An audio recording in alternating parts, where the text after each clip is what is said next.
Yes. Aren't we? Back a motherfucking year. I love this shit, bro. Well, Israel, welcome back. Thank you for having me. Back to Sydney, back to Australia. And this time you didn't come alone. You actually, it sounds like you brought Sean Strickland with you to Sydney because it sounds like without you, this fight would not be happening here. Is that correct? You are 100% correct. I got him his first passport. I got him his first flight out of his country. I got him his big money fight. So he should be really grateful after this. He should be really grateful for the opportunity. I mean this is sincere. He should really, because he's talking all this shit, and it's whatever, but like he should really be grateful because I'm changing his life for the better. He was just in here talking to us. Ooh, fill me in. You can sort of imagine it. He did say thank you, but Oh, you did? yeah, he said thanks. Oh, that's cool. Oh, look at that. You teach him nice. You teach him nice things. I can't guarantee he was being sincere, but he did say it. I'll take it. He's obviously not really cutting a very serious figure. You know, he's not coming in here like, I'm ready to get the job done. He's coming here, he's cracking jokes. Do you think that's sort of an example of how he's really feeling about the fight, or is that just how he's trying to push the nerves off until the end of the week? I think that makes him really dangerous. I think that's what makes him dangerous. He doesn't care. He knows I'm gonna beat him, so he doesn't care, and he's gonna try and do his best to beat me by any means necessary. I've been there before. Even my last fight, I knew I could beat this guy. I was like, I can fucking beat this guy. I almost beat him every fucking time, and I beat him the first time, but I know I can beat this guy.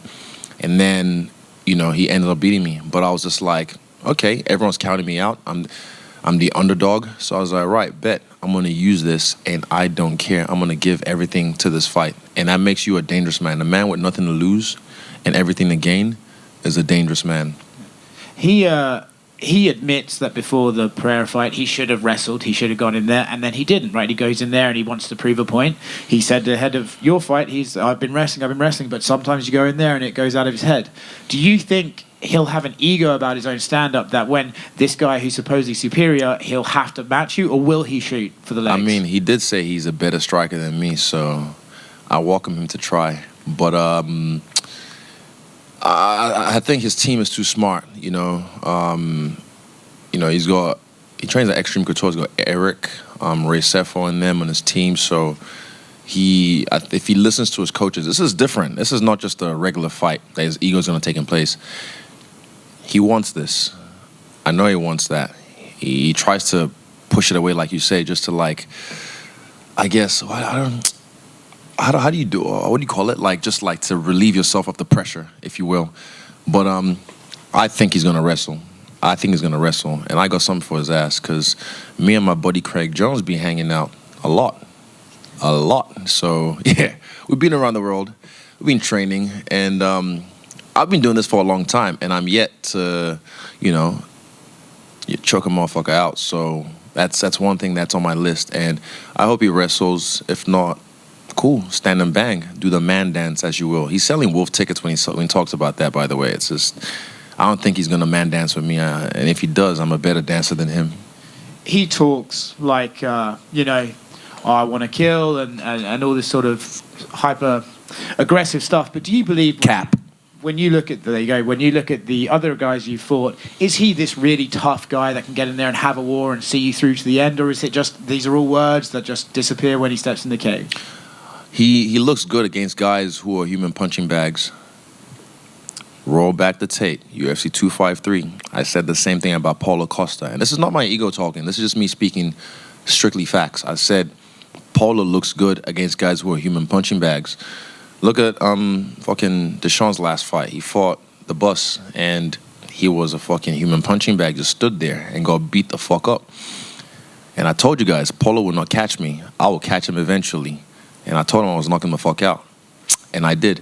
Again, this is not my ego talking. It's just me speaking facts. Sean fights guys and looks good against them because they let him look good against them and they let him get in their head. But again, I've done this how many times? This is deja vu. This is deja vu to me. Like, all this shit's semi-fun, but what I really want to do is just fight. I really want to fight and showcase, and also watch my team showcase as well before me. And Yeah, all that's cap. You have one chance to make a first impression, and he already failed that when I tapped him on the ass. You all saw the receipts, right? I wasn't trying to be a dick. I was just saying hello. Then he gets on stage and starts talking shit. I'm gonna come down there, and during our fight, you could get my number. And I'm like, 3 minutes ago you were. And then after that, backstage, he just beelines away from me, and I was just like, all right, cap. And anytime he tries to act tough now in front of people, it doesn't have the same sting at all, because you know when danger is real, fear is in the mind. Like, where did I hear that from? I can't remember what quote I hear that from, but like it's in his head. He tries to act like a tough guy. He's a tough guy. He's a good fighter. He's a good pressure fighter. All that against human punching bags, but there's no danger with him. Last time I saw him in Vegas, I smacked him in the dick because I knew it wasn't dangerous to me, and then he tried to push me. Said, "Don't touch me, bro." I was like, huh. And I just jumped over my seat, and I just kept on watching my fights. All right. Last one from me. I think everyone sort of, we spoke about it, the press conference is going to be great, but the fight's going to be whatever. So people are kind of assuming you're walking in there and going through this guy pretty easily. Does that add pressure to you, or does that just make you think this is going to be fun? Nah, I don't even think about it. I don't listen to those voices. I hear people say the odds of this, I'm putting my parlay on you. Bro, fuck your parlay. I put my life on this shit. So, yeah, I don't listen to those voices. I look at myself as the underdog in this fight. I don't even know where my belt is at. Like, this is not even my belt. I don't give a fuck. I just want to beat people up, make lots of money, beat people up in different styles till I retire, and then I'll look back and be like, fuck, I was the man. Or I'm the man. But, yeah, in the meantime, Sean's next. I focus on him, and I don't take him lightly. I don't underestimate him, but I don't overestimate him. And he's a dangerous guy, but I have a habit of making dangerous guys look easy. I think Will Smith said that quote, by the way. Oh, is that movie with his son? Yeah. That's right, yeah. Fear's in the mind, danger is real. Yeah, he's a dangerous guy if you let him be. But I'm not stupid. And I'm curious, do you dislike Sean at all? Because he's bringing up like the Chinese flag, questioning your manhood and everything. He brings it up quite often. Chinese thing, I don't give a fuck. I've traveled around the world. I've worked around the world. I've fought around the world. I've acted around the world. I've never even addressed it because, look, if I gave a fuck, I'd address it. I'd tell you why exactly that clip or what it was. But I really don't give a fuck. I've been working around the world and making bags. Only thing he said was one clip someone sent to me, and he's questioning my morals and like saying something, and I was like, you've never even had a conversation with me, and you're questioning. So that one is one I'm doing a Michael Jordan, and I'm taking that one personally, so I can use that against him. But everything else, I don't care. Okay, anime. Okay. All right. Okay. Fuck. Like his insults are like he's that fucking. That's that idiot in the back of the class that just talks over you and talks loud just to get his point across. And again, last time he ambushed me because I wasn't expecting that. And I told him, focus on your opponent because you're going to get knocked the fuck out. And what happened? He got knocked the fuck out. You also said that you envision a spectacular finish in this. You want to kind of put the exclamation point on the City Kickboxing lineup on this card. So when you say spectacular, what is that? Is that a knockout? Is it your first submission in the UFC? Is it a back and forth fight? There's a few options. There's always, like, when you visualize these things, there's a few options, there's a few timelines this could just go. But yeah, there's a few of them. But there's three main ones that I'm honing on, but I can't tell you guys just because they're mine. But I guarantee you, I'll finish this guy. And last one for me. I know you've done a lot of Q&As about your documentary that just came out. So what's the reception been for the movie? It's been dope. I think Sean should watch it. He might learn something, to be honest. Like, I've even said when I did the Q&A on Monday, when people watch my doco, I said, like, look, the main thing, that style bended documentary, by the way, coming soon. Australia, New Zealand, September 28th. After that, soon to streaming platforms. I said to people, I was like, what I want people to get from that documentary is like, I'm not saying be like me. I'm just saying be like you. Be authentically you. And don't give a fuck what anyone else thinks. Whether, like, I'm not saying look at me and, dress the way I dress or paint your nails or fight.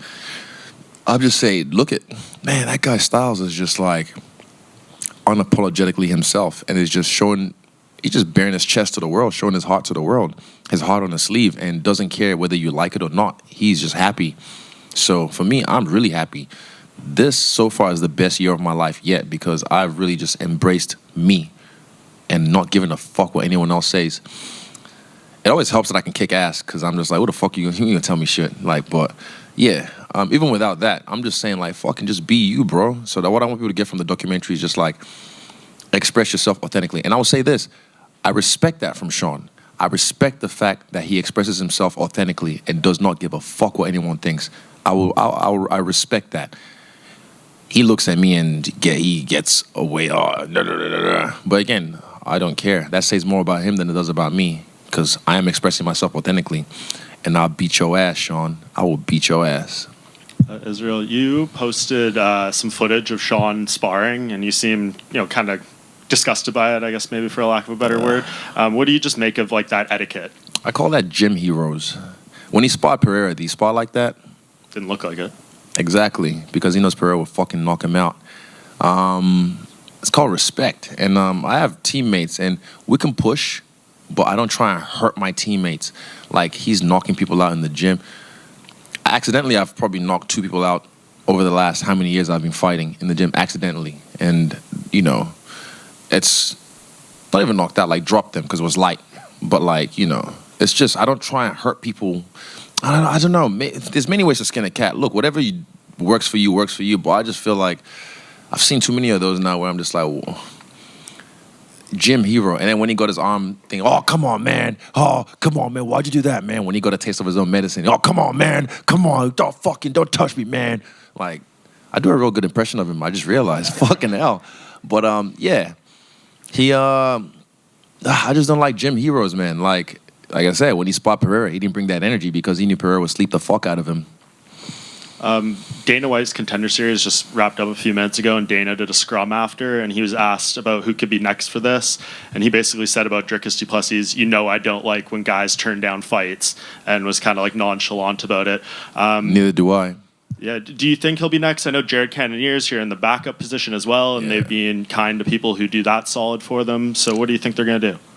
I don't know. You have to ask Dana. But, Dricus doesn't know how to play the game. Look, you can't sit on your fucking, ranking or whatever and think you got it locked in.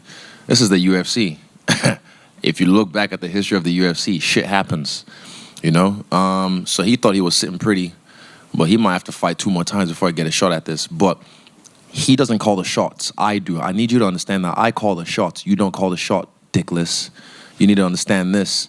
You can sit pretty wherever you want, but if I decide to, I might give it to whoever wins between Costa and Khamzat, not you. But Jared's here, backup. I didn't even know it was a backup till yesterday. I saw him. I was like, what are you doing here? Actual. I was like, and he told me it was the backup. I was like, oh, shit. Shows how much I know. I don't really follow MMA news that much anymore. But, like, yeah, it's... When I had the shot at Silva and Gastelum, I had other things planned. I was hurt, the Gastelum fight. That's why I didn't finish that triangle, because my ankle was fucked. So I had it locked on the ankle in the 5th round, that triangle. I had it locked on the ankle that was fucked, and I was like, fuck, I can't cinch it, so I'm going to use to sweep him. So I used to sweep him and get him up. But guess what? I did that camp with a fucked up ankle. There's many times I could have pulled out, but I've still never pulled out of a fight, even though my pull-out game's strong. I still have never pulled out of a fight, ever. And I stand on that. You are the cover athlete for the deluxe edition of the UFC game 2 times now. What does that kind of mean to you? It's awesome. I play the game. It's better than the last one. Like the fluidity, the buttons are changed a little bit. I don't want to give too much away, but it's good. It's really good, and there's some surprises. Some surprises you guys would really like in this game. And yeah, it's cool. I don't know if anyone has done it twice. Has anyone done it twice? Connor, when? It was him and Ronda, and then... Okay, similar, sweet. So it's cool to be on that same echelon of a guy who's done it twice as well, and yeah, it's cool. I look forward to playing the proper game, not the beta or the preloaded version. Yeah, and just last one for me. When we talked to you in Perth, earlier this year, we asked you a little about Francis Ngannou and kind of his upcoming prospects, and you were very, confident that things were going to pan out for him. Now he's very close to having a fight with Tyson Fury. It's around the corner. What do you? Just how proud are you of your brother to pull all this off? When I saw it on Instagram, first thing I did was WhatsApp him. I was like, I'm gonna be there to witness history. First thing I texted him was, I'm gonna be there to witness history. I already booked my flight. As soon as it was mentioned that the fight was happening, I was like, we're going. And a week later, they already invited me. The sheikhs in Saudi Arabia invited me to come through. So I was like, all right, well, I'm gonna be there. So I told y'all, don't believe the hype. Don't listen to the bullshit when people are trying to we're withdrawing from the bidding or whatever. Because you guys only see what happens for you to see. You don't know what happens behind the scenes, behind the curtains. And yeah, I'm proud of him. He's leading the charge, put it that way. And again, Rome wasn't built in a day, trust, but he's leading the charge. And I can't wait to see him make history. That's gonna be, yeah. And it's a long shot from people, what they say, this and that, rah. But this man fears nothing. If you listen to a story on what he's been through, like before the UFC, he's fortified. He's up here. He's locked in. He's a guy that you can't shake him. You can't break him. Look at him. Just look at the man. I'm fucking proud of him, man. So, yeah, shout out to my big bro Francis, and I can't wait to watch him make history again.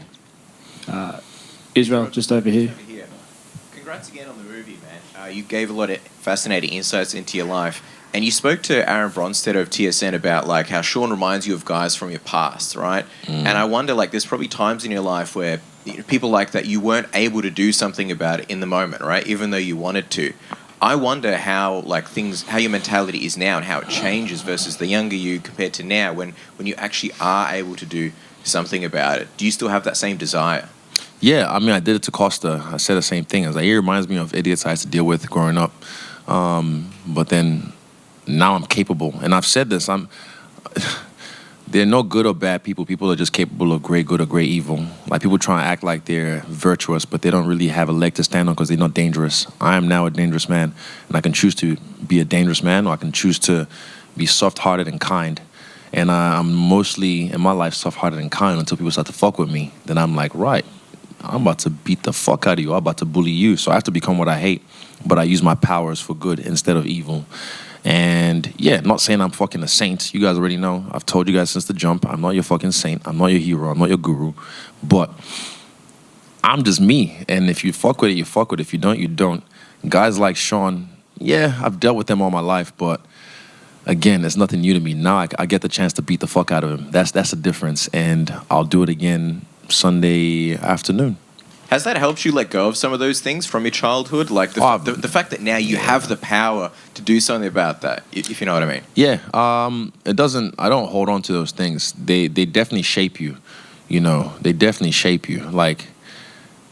Growing up, it's all trauma, it's all stuff because some of the stuff I had to endure is all trauma. And even I've seen some stuff, oh fuck, I found out yesterday I was a neo-Nazi or some shit. Yeah, I had no idea. I didn't look. Shows you how much I look into it. I had no fucking idea.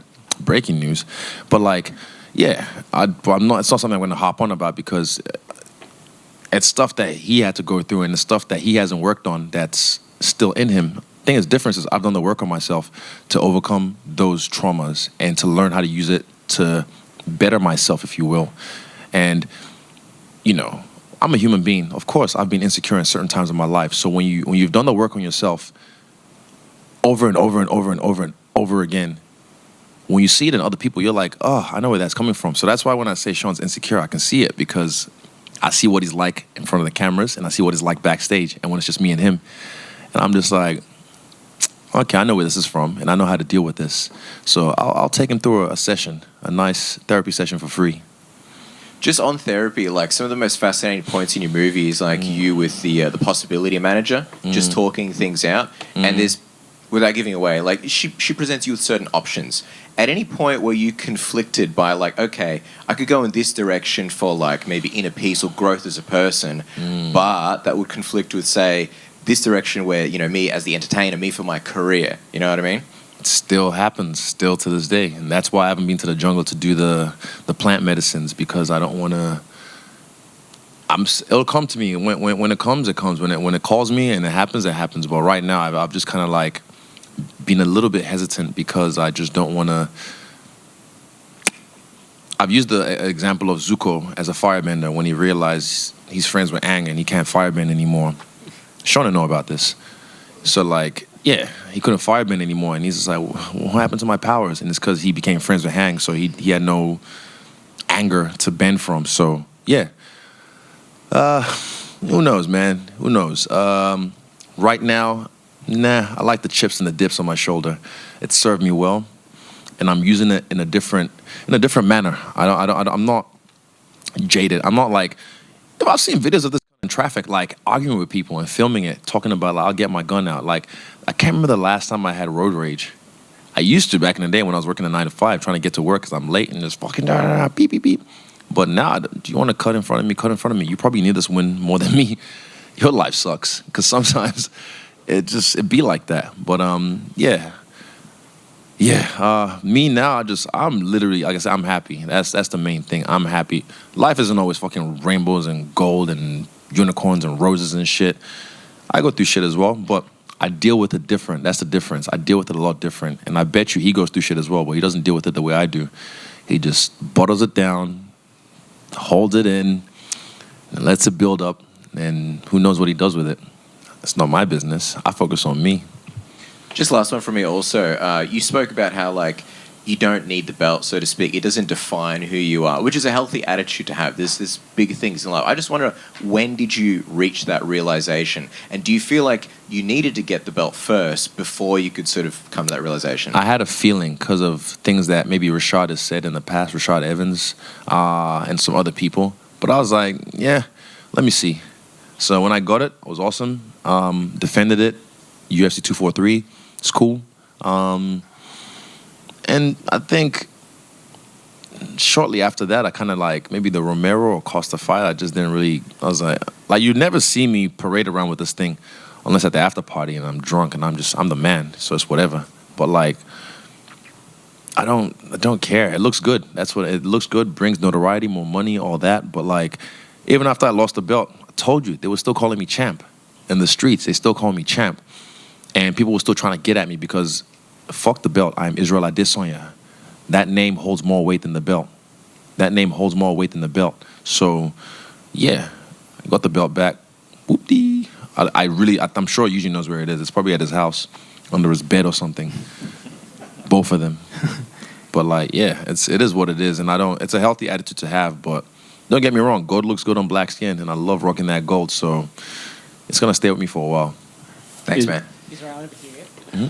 After the Pereira fight, John Anik called you the greatest middleweight of all time. Where do you think you rank in that discussion? I don't think about it. Like I said, I don't think about these things. I don't chase these numbers. They chase me. I just stay present. I stay focused. I stay ready. That's why I fight so often. But I just make sure I get my job done. That's the main thing. And then, like I said, I look back and I'm like, holy shit, like. I've come so far. Apparently it's my 11th title fight. I had no idea in 5 years. Excuse me. All these numbers people tell me about, and they said I knocked out 4 of the 6 top guys in the rankings or whatever. I'm like, did I? I can't even tell you who. But yeah, I don't. It just happens. I just keep doing me. And in saying that, so if you're not chasing to be the greatest of all time, and as you said, being a champion isn't as important to you now, what are you chasing? I was chasing that. I was chasing the greatest of all time. This and I still think I'm one of the greatest of all time. I put Alexander Volkanovski as the greatest of all time in my eyes because I see the work he does, and he's my buddy, and I love the way he fights. He's one of my favorite fighters in history. But I've never looked at whenever I ever given a fuck about the rankings. You guys, if you know your history and you know how I talk, I don't give a fuck. But I know I'm the best. And I'm not done yet. I'm still going. So I know when it's all said and done, I'll be the best. And this is art. This is like the whole Michael Jordan versus LeBron argument. I saw my boy, shout out to Kazim, he put an Instagram video I saw up today where he's like, enough with the debate. Like, whenever you ever change someone's mind when you have that debate about LeBron versus Michael? Never. You know why? Because it's art. And art is subjective. I don't need you to think the way I think. You can think fucking Kobe's the greatest of all time. You can think Magic Johnson's the greatest of all time, you know? And even with rapper, Biggie or Tupac, who's your top 5? People, it's like this fucking, they just, I don't know, Biggie and Tupac aren't even my top 5 rappers, to be honest. But that's art, because I didn't grow up in that. I did grow up in the era, but I wasn't really tapped into them till after they left. And I love their music, don't get me wrong, but they're not even in my top 5 because I grew up in this era, and I have other guys who are my top 5, and that's art. It's subjective. You can think whatever you want. You don't have to think like the way everyone else wants you to think and say what everyone else wants you to say. Just say what you want. No one even thinks about why they think things they do. I question myself all the time. If I have a feeling of like maybe even jealousy or envy, or I'm angry or I'm sad about something, I'm like, where's that coming from? This is the work I've done. If you watch the movie Stylebender, 28th September, and also streaming platforms shortly after, you'll see like I've done the work on myself, and I'm like, where does that come from? Where's that emotion come from? And then when I identify the monster, then I kill it, and then I made a move on in my life. And then sometimes it might rear its ugly head again, and I'm like, oh, it's about to come out, squash, because I can sense it's coming. So yeah, I'm not perfect, bro. I'm human. I'm a piece of shit sometimes, but also I'm the man sometimes, a lot of the times. And that's just the dichotomy of being a human animal. And people can't express that. People, especially online, you dumb fucks can't even understand because you just project your own shit onto me. And you think I'll react the same way you'd react. Example, the loss. When I had it in New York, people were like, oh, he's going to be fucking under a rock crying and cutting himself. But I was like, I'm outside. And they did not like that. They were like, fuck, we thought this would destroy him. But nah. What doesn't kill me makes me stronger. Israel, just to your left over here. February of 2020, you spoke at the Halberg Awards after winning Sportsman of the Year. During that speech, you mentioned that New Zealand has the culture of tall poppy syndrome towards its athletes. You said, and I quote, understand this, if you see one of us shining, whether it be the netball team, the Black Caps, the Sailors, pump them up, embrace them, because if they win, we win. If I win, you win. Do you believe since that speech 3.5 years ago that attitude has changed or shifted at all towards yourself and other New Zealand sports athletes? No. I'm not going to change the world. Look, I'm not going to be the guy to change the world. But what I will do is influence my immediate circle, or those who come into my orbit, and try and like spark a mind or a few minds that will do the same, like a network of change. And within a few generations, that culture might change. But it hasn't changed. I don't think so. Like majorly it hasn't changed, but like I get a lot of support from the streets in NZ, bro. Like when I go get my beetroot in the morning, I get people like, "You're the man, bro."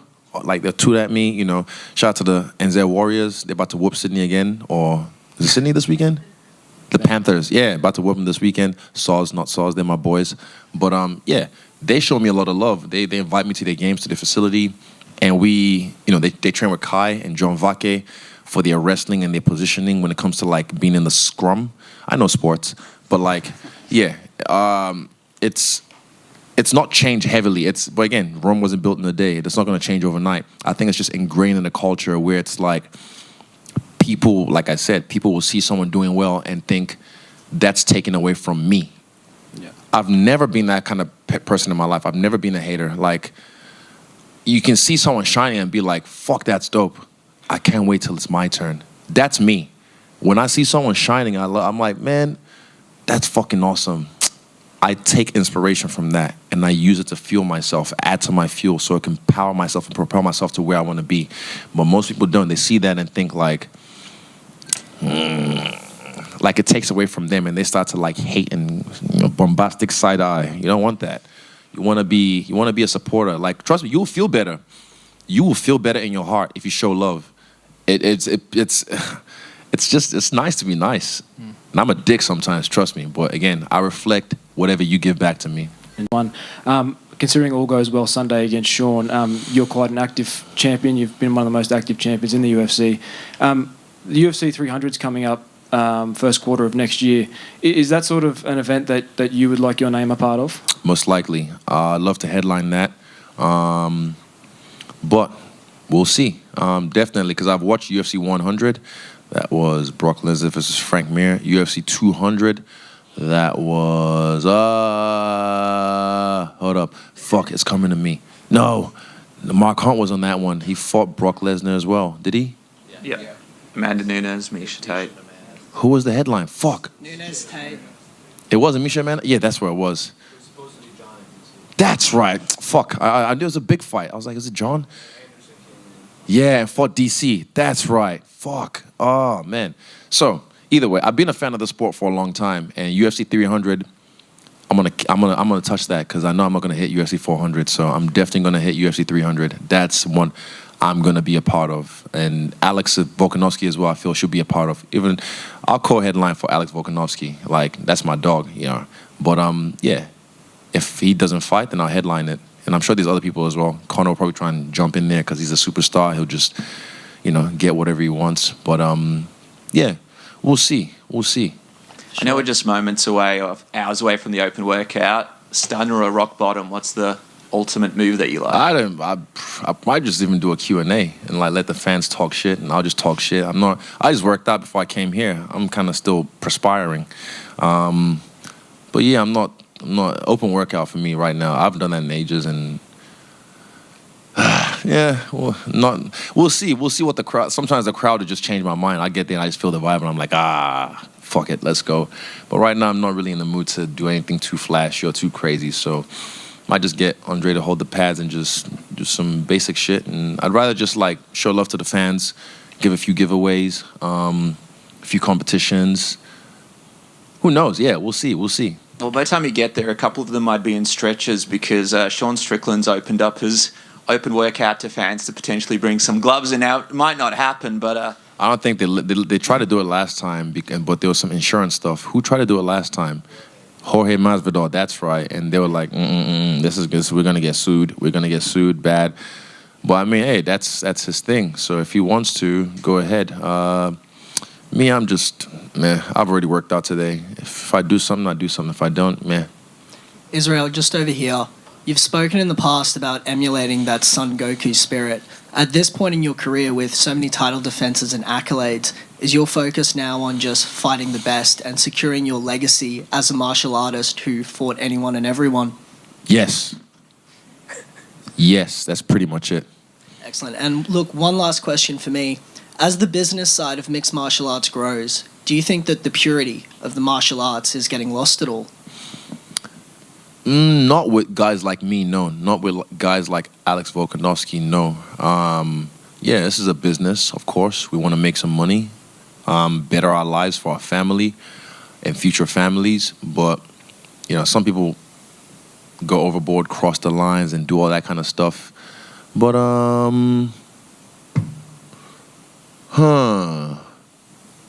No, it just depends how you want to play the game, you know? I'm a guy who's a martial artist. I show respect when I go to the gym. Me and my coaches, I show them the highest respect. You know, when I'm in there, I still bow before I leave the gym. When I enter the gym, I still bow. You know, I don't think it's lost with me. And also, I'm a guy. You watch me fight. It's art. It's beautiful.